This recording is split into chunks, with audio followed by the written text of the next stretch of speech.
안녕하세요. 새벽이에요. 오늘도 참 고생 많으셨지요? 이 밤 따뜻한 옛 이야기 들으며 편안히 쉬어가세요. 자, 이제 책을 펴고 동화 속으로 떠나볼까요?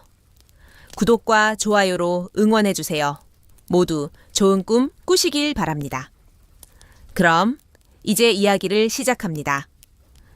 옛날 조선시대의 어느 바닷가 마을에 바다 냄새와 생선향이 가득한 활기찬 곳이 있었다. 그곳에는 큰 부자 상인 박중식이 살았다. 그의 배는 멀리까지 항해하며 비단과 향신료를 실어왔고 창고에는 언제나 물건이 넘쳐났다. 하지만 박중식이 가장 자랑스러워한 것은 하나뿐인 딸 민서였다. 민서는 마을에서 가장 아름다운 처녀로 소문났다. 그녀의 얼굴은 바다 위에 뜬 달처럼 빛났고 목소리는 잔잔한 파도처럼 부드러웠으며 걸음걸이는 외가리처럼 우아했다. 무엇보다 민서는 마음씨가 따뜻해서 배고픈 어부들에게 생선을 나눠주곤 했기에 마을 사람들의 사랑을 한 몸에 받았다. 민서가 18살이 되자 사방에서 혼담이 들어왔다. 한양의 학자 아들부터 인근 고을의 부잣집 도련님, 심지어 도지사의 조카까지 매일같이 중매쟁이들이 박중식의 집을 드나들었다. 하지만 박중식은 쉽게 결정을 내리지 못했다. 그는 평생 장사를 하며 세상이 얼마나 복잡한지 잘 알고 있었다. 물건을 팔 때는 손님의 마음을 읽어야 했고 때로는 재치로 상황을 풀어야 했다. 그는 딸의 남편감으로 단순히 돈이 많거나 가문이 좋은 사람을 원치 않았다. 어느 봄날 저녁 마을 광장에 어부들이 그물을 손질하고 갈매기가 하늘을 날 때 박중식이 큰 소리로 말했다. 이제 민서의 혼인 문제를 결정해야겠소. 하지만 특별한 조건이 있네. 마을 사람들이 귀를 기울였다. 어떤 조건일까? 박중식은 말을 이었다. 우리 민서는 장사 수완이 좋은 사람과 혼인해야 하네. 그러니 아무도 사고 싶어 하지 않을 물건을 기발한 방법으로 팔 수 있는 사람을 사위로 삼겠소. 사람들은 깜짝 놀랐다. 아무도 원하지 않는 물건을 판다고? 이게 무슨 소리인가? 박중식은 차분히 설명했다. 장사는 좋은 물건만으로는 성공할 수 없소. 사람들의 마음을 움직이고 아무것도 아닌 것을 보물로 바꿀 줄 알아야 하오. 우리 집 사위가 될 사람은 반드시 그런 능력을 지녀야 하네. 민서는 아버지 곁에 서서 그의 뜻을 이해했다. 아버지는 단순히 물건을 잘 파는 사람을 원하는 것이 아니라 어려운 상황에서도 지혜롭게 대처할 수 있는 사람을 찾고 있었다. 소문이 퍼지자 마을은 술렁였다. 학자의 아들은 좋은 비단을 가져왔지만 평범하게 팔려 했다. 상인의 아들은 흔한 물건을 내밀었지만 아무도 관심을 두지 않았다. 어떤 이는 억지로 물건을 팔려다 오히려 욕을 먹었다. 모두 박중식의 마음에 들지 못했다. 민서는 아버지의 결정을 믿으며 누가 이 어려운 시험을 통과할지 궁금해했다. 마을 사람들도 이 특별한 시험을 두고 이야기꽃을 피웠다. 과연 누가 아무도 원치 않는 물건을 팔아 민서의 마음을 얻을 것인가? 어부의 제자 몇 년 전 바닷가 마을에 서준이라는 청년이 찾아왔다. 일찍 부모를 여의고 항구에서 항구로 떠돌던 그는 이 마을에서 한 어부의 제자로 들어갔다. 서준은 키가 훤칠했지만 햇볕에 바랜 머리카락은 엉키고 옷은 소금에 절어 늘 초라했다. 마을 사람들은 그의 덥수룩한 머리를 보고 미역머리라 불렀다. 그는 새벽부터 밤늦게까지 일했다. 그물을 끌고 생선을 손질하며 배를 고쳤다. 손은 거칠어졌지만 마음은 밝고 따뜻했다. 서준에게는 아무도 모르는 비밀이 있었다. 바로 상인의 딸 민서를 몰래 사랑하고 있다는 것이었다. 처음에는 그녀의 아름다움이 눈에 들어왔다. 민서는 항구를 걸을 때면 바다 위의 달처럼 빛났다. 하지만 그의 마음을 완전히 사로잡은 것은 어느 겨울의 일이었다. 민서가 추위에 떠는 아이에게 자신의 목도리를 벗어주는 모습을 보았다. 그 순간 서준의 가슴은 따뜻해졌다. 그 후로 그는 하루도 민서를 생각하지 않는 날이 없었다. 밤이면 어부의 오두막에서 볏짚 위에 누워 민서를 떠올렸다. 그녀의 부드러운 미소, 잔잔한 목소리, 우아한 걸음걸이. 하지만 곧 현실로 돌아오면 한숨만 나왔다. 나 같은 어부 제자가 어떻게 감히 상인의 딸을 사랑해. 신분의 차이는 바다처럼 넓고 깊었다. 그래도 서준은 마음을 접지 않았다. 민서가 항구를 지나갈 때면 더 열심히 일했다.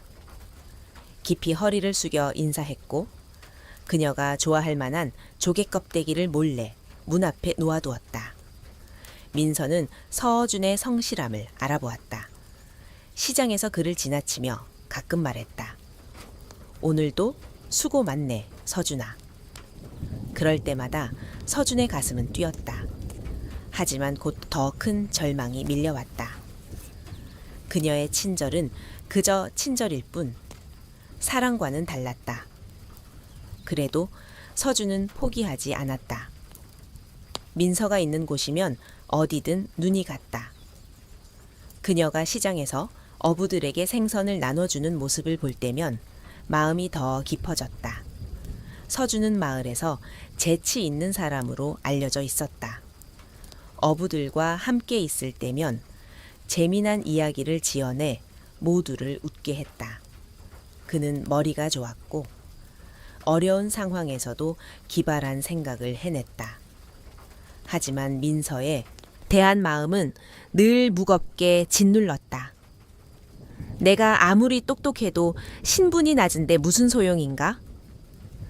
그는 종종 바닷가에 서서 파도를 보며 혼잣말을 했다.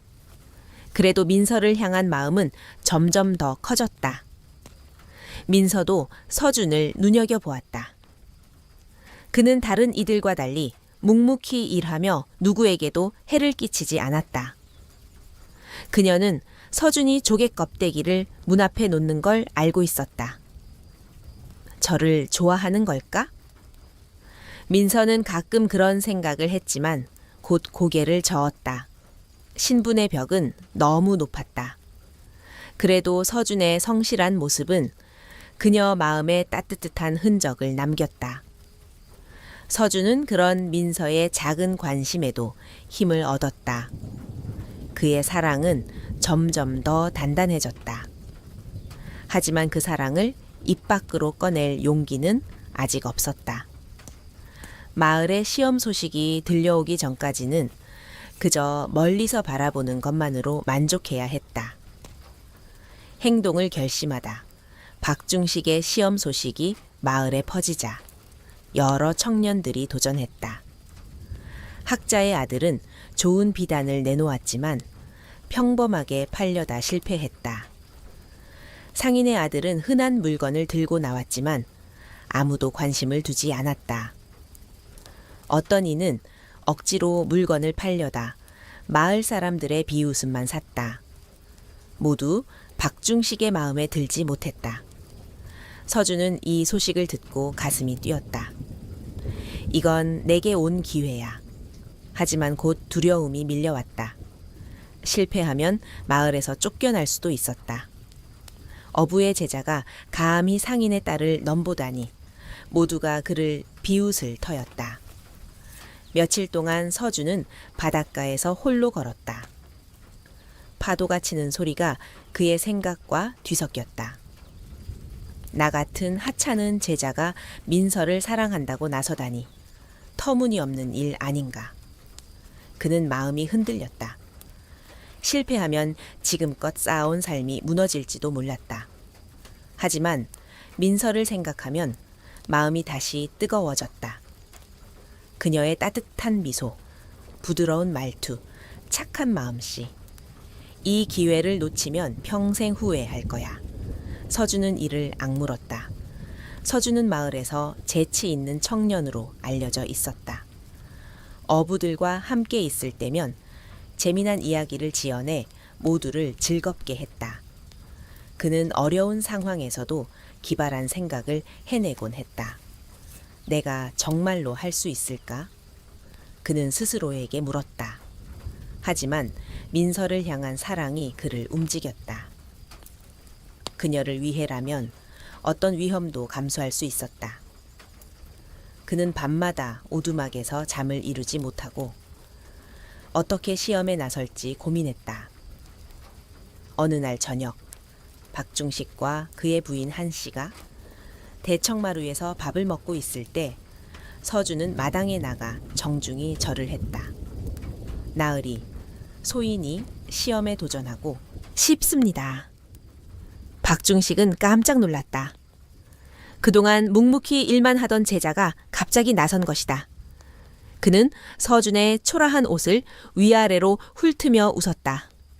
너 같은 어부 제자가 농담이냐? 이건 우리 민서의 사위를 뽑는 중대한 일이야. 한씨도 옆에서 미소를 지으며 거들었다. 이 애가 뭘 안다고 나서겠어? 그냥 다른 사람들이 하는 걸 보고 따라 하려는 거겠지. 하지만 서준은 물러서지 않았다. 그는 더욱 당당히 말했다. 소희는 민서 아가씨를 진심으로 사모합니다. 비록 미천한 신분이지만 아가씨의 마음을 얻기 위해 사내로서의 배짱은 있습니다. 부디 기회를 주십시오. 서준의 솔직한 말에 박중식과 한씨는 놀란 얼굴이 되었다. 박중식은 어이없다는 듯 말했다. 이놈이 제 분수를 모르고 민서에게 혼담을 넣은 이들이 누군지 아느냐.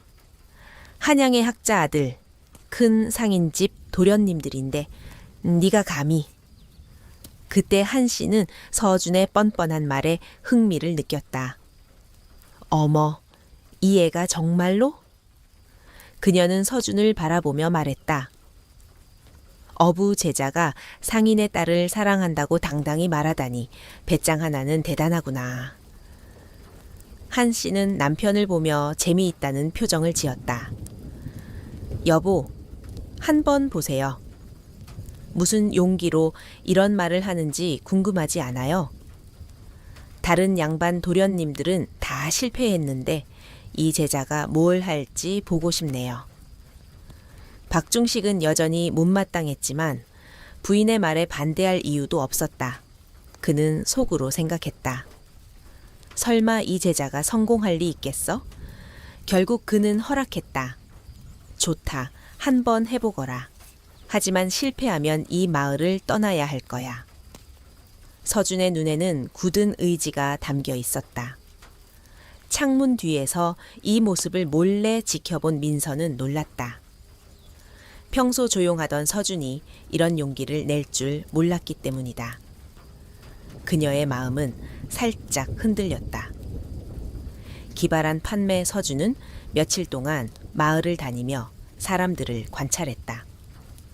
그는 3가지 물건, 찢어진 그물, 마른 생선, 깨진 질그릇을 골랐다. 그리고 각 물건을 팔기 위해 마을의 중요한 인물들을 꼼꼼히 살폈다.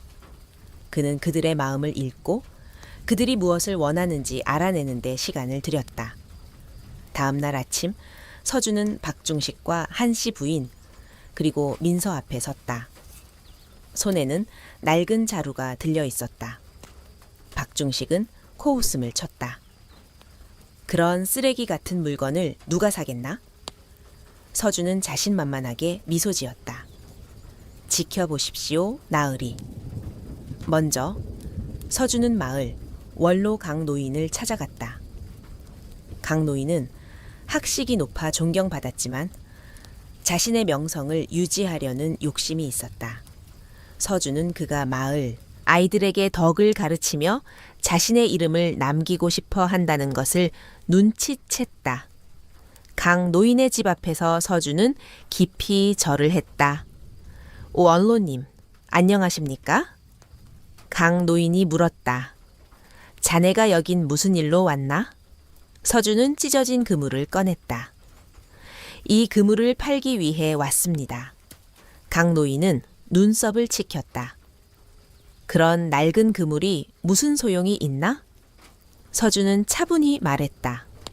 원로님, 소인은 원로님이 아이들을 가르치시는 모습을 보았습니다. 이 그물은 폭풍 속에서 가난한 이들에게 생선을 잡아준 그물입니다. 이 그물의 구멍에는 마을을 위한 희생이 담겨 있습니다. 강 노인은 흥미를 보였다. 서준은 이어 말했다. 이 그물을 학당에 걸어두시고 아이들에게 말씀하십시오. 이것은 착한 일을 한 그물이다. 우리도 서로 도우며 살아야 한다고요. 원로님의 가르침이 더 빛날 겁니다. 강 노인은 자신의 명성이 더해질 생각에 미소 지었다. 좋은 생각이군. 얼마인가? 서준은 답했다. 선한 일에 값을 매길 순 없지만 뜻을 위해 10냥만 받겠습니다. 강 노인은 기꺼이 돈을 냈다. 이 그물로 아이들에게 덕을 가르치겠네. 다음으로 서준은 주막집 오씨 아줌마를 찾아갔다. 오씨는 손님들을 즐겁게 하려 애썼지만 장사가 잘 안 될 때면 불안해했다. 서준은 그녀가 손님들의 충성심을 잃을까 걱정한다는 것을 알았다. 주막에 들어서며 서준은 인사했다. 아줌마, 안녕하십니까? 오씨가 방였다. 오, 서준이 아닌가? 무슨 일이야? 서준은 마른 생선을 꺼냈다. 이 생선을 팔고 싶습니다. 오씨는 어이없다는 듯 웃었다. 이 마른 생선을 누가 사겠나? 서준은 미소를 지으며 말했다. 아줌마, 소인은 아줌마가 손님들에게 즐거운 이야기를 들려주시는 걸 보았습니다. 이 생선은 지난 겨울 혹독한 추위를 견딘 생선입니다. 끝까지 버텨낸 힘이 담겨 있죠. 오씨는 고개를 갸웃했다. 서준은 이어 말했다. 이 생선을 인내의 생선이라 부르며 손님들에게 보여주세요. 이 생선처럼 우리도 어려움을 이겨낼 수 있다고 말씀하시면 술 한 잔 더 사 마시며 이야기를 나눌 겁니다. 오씨는 손님들이 더 몰려올 모습을 상상하며 눈을 반짝였다. 그거 재밌겠네. 얼마야? 서준은 답했다. 의미 있는 생선이니 15냥만 받겠습니다. 오씨는 기꺼이 돈을 냈다. 좋아. 이걸로 손님들에게 힘을 주겠어. 마지막으로 서준은 절에 사는지 스님을 찾아갔다. 지 스님은 겸손했지만 자신의 설법에 자부심이 있었다. 서준은 스님이 비유를 좋아한다는 것을 알았다. 절 마당에서 서준은 절을 했다. 스님, 안녕하십니까? 지 스님이 물었다. 무슨 일로 찾아왔나? 서준은 깨진 질그릇을 꺼냈다. 이 그릇을 팔고 싶습니다. 스님은 의아해했다. 깨진 그릇이 무슨 쓸모가 있나? 서준은 차분히 말했다. 스님, 소인은 스님의 설법이 사람들의 마음을 깨우는 걸 보았습니다. 이 그릇은 완벽했을 때보다 깨진 지금이 더 깊은 뜻을 지닙니다.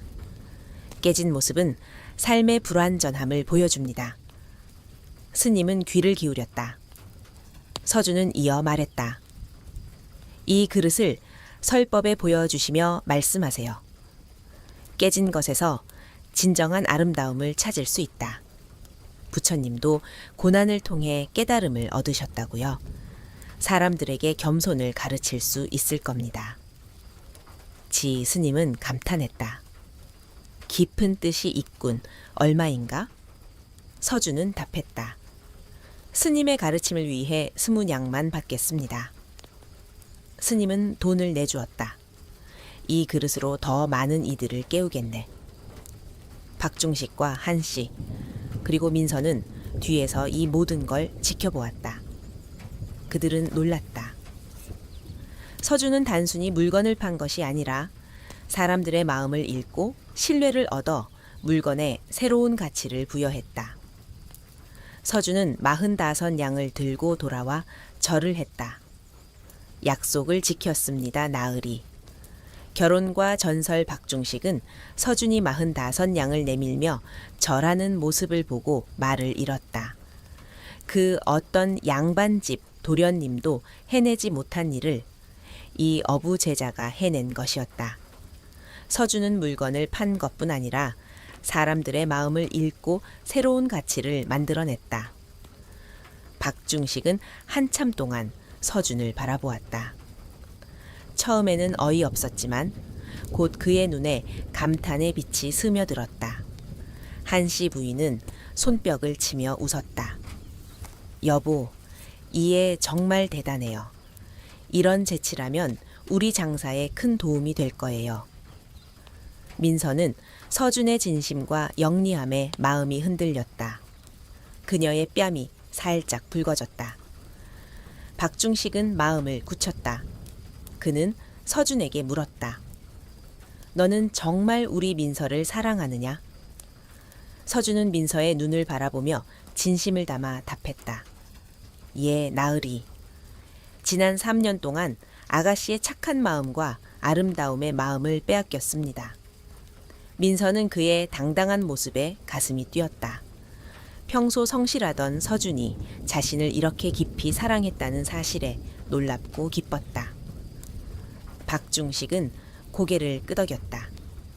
좋다. 너 같은 사내가 우리 사위감이야. 한씨도 미소 지으며 동의했다. 신분이야 어떻든 이런 지혜로운 사람이라면 민서를 맡겨도 되겠어요. 마을은 곧 축제로 들썩였다. 서준과 민서의 혼례는 온 마을 사람들이 모여 성대히 치러졌다. 등불이 바다 위 별처럼 빛났고 어부들은 노래를 불렀다. 서준은 더 이상 미역머리가 아니었다. 그는 이제 박서준이라 불렸고 머리는 단정히 다듬었으며 좋은 옷을 입었다. 원래부터 잘생긴 청년이었음이 드러났다. 민서는 서준의 재치와 성실함에 감탄했고 서준은 민서의 따뜻한 마음에 더 깊이 빠졌다. 두 사람은 서로를 진심으로 사랑했다. 서준은 장인 박중식의 장사를 도왔다. 그의 기발한 생각은 금세 빛을 발했다. 어느 날 박중식이 창고에 쌓인 오래된 생선을 보며 걱정했다. 이 생선은 너무 오래됐지만 버리기엔 아깝다. 어떻게 팔아야 하나? 서준이 나섰다. 장인어른, 이 생선을 바다 숙성 생선이라 부르면 어떨까요? 오래 묵은 술이 더 깊은 맛을 내듯 이 생선도 바다의 시간을 담아 특별한 맛을 낸다고 하시면 됩니다. 박중식은 고개를 끄덕였다. 서준의 말대로 바다 숙성 생선이라 이름 짓자 사람들은 특별한 음식이라 여기며 더 비싼 값에 사갔다. 또 한 번 서준은 시장에서 아무도 사지 않던 작은 항가리들을 보고 아이디어를 냈다. 이 항가리들을 소원 항가리라 부릅시다. 작아서 집 어디에나 둘 수 있고 소원을 적은 종이를 넣으면 이루어진다고 하세요. 사람들은 그 말에 끌려 항가리를 사갔다. 민서는 서준의 모습을 보며 감탄했다. 당신은 정말 어떤 물건이든 특별하게 만들어요. 서준은 웃으며 답했다. 사람들이 진짜 원하는 가치를 생각하면 그걸 물건에 담아내는 거죠. 그러면 마음이 움직인답니다. 박중식은 시간이 갈수록 자신의 선택이 옳았음을 느꼈다. 그는 종종 웃으며 말했다. 우리 사위는 장사 천재야. 서준의 이야기는 기발한 어부라는 이름으로 마을에 퍼졌다. 어부 제자가 상인의 딸과 혼인한 이야기는 놀랍고 흥미로운 전설이 되었다. 마을 사람들은 말했다. 신분이 낮아도 재치가 있으면 성공할 수 있구나. 사랑이 있었기에 가능한 일이야. 서준이 민서를 진심으로 사랑했기에 그런 용기가 나왔다고들 했다. 서준과 민서는 서로를 아끼며 오래도록 행복하게 살았다. 그들의 이야기는 바닷가 마을을 넘어 사람들의 마음속에 따뜻한 전설로 남았다. 어떤 이는 말했다. 지혜와 진심이 있으면 운명도 바꿀 수 있지. 서준의 기지와 배짱, 그리고 민서를 향한 사랑은 마을 사람들에게 오랫동안 회자되었다.